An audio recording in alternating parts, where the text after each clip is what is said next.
आइए मित्रों, हम आज आपके लिए लेकर आए हैं उपदेशामृत इस शीर्षक पर प्रेरणादायक ज्ञानवर्धक ज्ञान चर्चा। अगर आपने हमारे चैनल को सब्सक्राइब और वीडियो को लाइक नहीं किया है तो आपसे निवेदन है, कृपया चैनल को सब्सक्राइब और वीडियो को लाइक अवश्य करें। लोहे की तलवार स्पर्श मणि के स्पर्श से सुवर्ण की सी हो जाती है, परंतु उसकी बनावट में कोई अंतर नहीं पड़ता। हाँ, उससे हिंसा करने का काम नहीं चल सकता। ठीक उसी प्रकार ईश्वर को स्पर्श कर लेने पर मनुष्य का आकार उसी प्रकार का रह जाता है, किंतु उसके द्वारा कोई अन्याय कार्य नहीं हो सकता। माँ के 5 बच्चे हैं, उनमें किसी को चूसनी, किसी को खिलौना और किसी को मिठाई देकर माँ बहला देती है और स्वयं निश्चिंत होकर काम करती है। उनमें जो लड़का खिलौना फेंककर माँ माँ पुकार कर रोने लगता है, माँ उसको गोद में लेकर चुप कराती है। हे मनुष्य, तुम भी अन्य पदार्थों को लेकर भूल गए हो। इन सबों को फेंककर जब तुम ईश्वर के लिए रोने लगोगे, तभी वे आकर तुम्हें गोद में उठा लेंगे। सेवार से ढके हुए पोखर के किनारे पर खड़े होकर तुम कहते हो कि पोखर में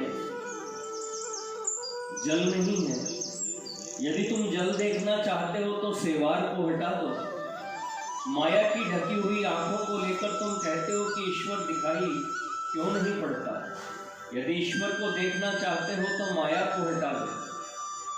मलय समीर के स्पर्श से सार वाले वृक्ष चंदन हो जाते हैं, पर ऐसार, पपीते, बांस और केले के वृक्ष ज्यों के त्यों रहते हैं। इसी प्रकार भगवान की कृपा होने से जिनमें सार है, वे ही एक क्षण में बदलकर पवित्र होकर ईश्वर भाव में पूर्ण हो जाते हैं, किंतु असार विषयासक्त मनुष्य का कुछ भी नहीं होता। बाघ के भीतर ईश्वर है, यह बात सत्य है, परंतु बाघ के निकट जाना उचित नहीं। इसी प्रकार दुष्ट पुरुषों में भी ईश्वर है, पर उनका संग करना उचित नहीं। बादल जिस प्रकार सूर्य को ढक लेता है, उसी प्रकार माया भी ईश्वर को ढके हुए रहती है। जिस प्रकार बादल के हटने पर सूर्य दिखाई पड़ता है, उसी प्रकार माया के दूर हो जाने पर ईश्वर दिखाई पड़ता है। जिस प्रकार दिया तले अंधेरा रहता है और दूर पर प्रकाश रहता है, उसी प्रकार महापुरुषों के साथ रहने वाले लोग उन्हें नहीं पहचानते और दूर दूर के लोग उनके गुणों पर मुग्ध हो जाते हैं। हंस की चोंच में एक प्रकार का रस है, जिसके द्वारा वह जल मिश्रित दूध में से जल और दूध अलग अलग कर देता है। दूसरे पक्षियों से ऐसा नहीं हो सकता। उसी प्रकार ईश्वर माया मिश्रित है, दूसरे उसे अलग करके नहीं देख सकते। जो परम हंस है, वही माया को हटाकर ईश्वर को देख सकते हैं। पतंग एक बार प्रकाश देख लेने पर फिर अंधकार में नहीं जाता। चींटी गुड़ में प्राण दे देती है, पर भागती नहीं। उसी प्रकार भक्त भी ईश्वर के लिए प्राण दे देता है, तब भी और कुछ चाहता नहीं। सांप की और योगी सन्यासी की जाति एक ही है। सांप अपने लिए कभी बिल नहीं बनाता, चूहे के बिल में रहता है। एक बिल टूट जाने पर दूसरे में चला जाता है।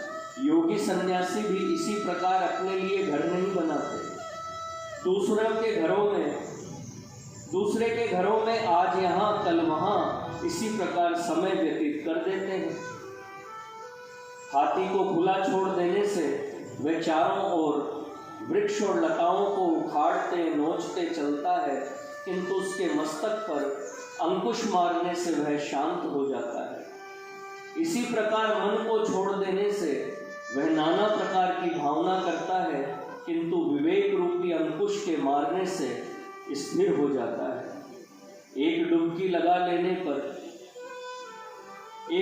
लगाने पर यदि रत्न नहीं मिले तो समुद्र को रत्नहीन मत जानो। डुबकी लगाते लगाते रत्न अवश्य ही मिलेगा। थोड़ी सी साधना करने पर ईश्वर नहीं मिला ऐसा कहकर हताश मत हो। धैर्य पूर्वक साधना करते चलो, यथा समय तुम पर ईश्वर कृपा होगी ही। मित्रों, यह थी उपदेशामृत इस शीर्षक पर प्रेरणादायक ज्ञानवर्धक ज्ञान चर्चा। अगर आपको हमारा चैनल पसंद आए तो इसे सब्सक्राइब और वीडियो को लाइक अवश्य करें। धन्यवाद।